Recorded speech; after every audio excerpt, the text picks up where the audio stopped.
Shivamogga trial ಬ್ಲಾಸ್ಟ್ಗೂ cafe ಸ್ಫೋಟಕ್ಕೂ ಇದೆಯಾ link? ಈ ಆಯಾಮದಲ್ಲೂ ತನಿಖೆಯನ್ನು ನಡೆಸ್ತಾ ಇದೆ ಪೊಲೀಸರ ತಂಡ.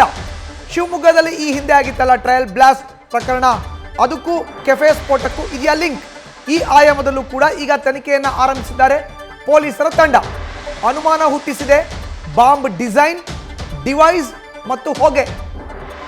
ಶಿವಮೊಗ್ಗ ಬ್ಲಾಸ್ಟ್ ಪತ್ತೆಯಾದ ಅಂಶಗಳೇ ಇಲ್ಲೂ ಕೂಡ ಪತ್ತೆಯಾಗಿದೆ.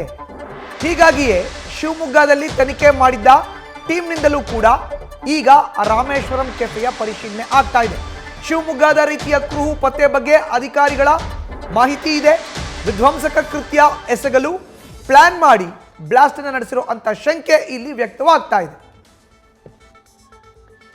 ಶಿವಮೊಗ್ಗ ಟ್ರಯಲ್ ಬ್ಲಾಸ್ಟ್ಗೂ ನಿನ್ನೆ ನಡೆದಿರುವಂತಹ ರಾಮೇಶ್ವರಂ ಕೆಫೆಯಲ್ಲಿನ ಬ್ಲಾಸ್ಟ್ಗೂ ಲಿಂಕ್ ಏನಾದರೂ ಇದೆಯಾ ಅನ್ನೋ ಆಯಾಮದಲ್ಲೂ ಕೂಡ ಈಗ ಪರಿಶೀಲನೆ ಆರಂಭ ಆಗಿದೆ. ಕಾರಣ ಏನು? ಆ ಆಯಾಮದಲ್ಲೂ ಕೂಡ ತನಿಖೆಯನ್ನು ಪೊಲೀಸರ ತಂಡ ನಡೆಸ್ತಾ ಇದೆ. ಅನುಮಾನವನ್ನ ಹುಟ್ಟಿಸಿದೆ ಬಾಂಬನ್ನ ಡಿಸೈನ್ ಮಾಡಿದಂಥದ್ದು, ಡಿವೈಸ್ ಇಟ್ಟಿರೋದು, ಜೊತೆಗೆ ಹೊಗೆ ಬಂದಂಥ ರೀತಿ.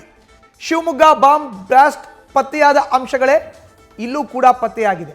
ಶಿವಮೊಗ್ಗದಲ್ಲಿ ತನಿಖೆ ಮಾಡಿದ್ದಂಥ ಟೀಮ್ನಿಂದಲೂ ಕೂಡ ರಾಮೇಶ್ವರಂ ಕೆಫೆಯಲ್ಲಿ ಪರಿಶೀಲನೆಯನ್ನು ನಡೆಸಲಾಗಿದೆ.